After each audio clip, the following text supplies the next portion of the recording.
ఏ నిర్ణయం ప్రతి ఒక్కటి న్యాయస్థానాల్లో ప్రతి ఒక్కటి లేటుగా జరుగుతాను, లేటు కాకుండా ప్రతి ఒక్క దాన్ని ఈ ఇన్సిడెంట్ జరిగింది. ఇటువంటి ఇన్సిడెంట్ జరిగినప్పుడు ఫస్ట్ పోలీసు వాళ్ళు ఏం చెప్పారంటే ఇది సూసైడ్ అని చెప్పారు.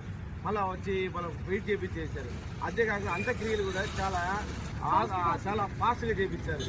అంటే ఒక తండ్రి అని ఆయన ఏం చేస్తున్నాడంటే టైలర్, చిన్న చిన్న టైలరింగ్ చేసుకుని జీవించేవాళ్ళు.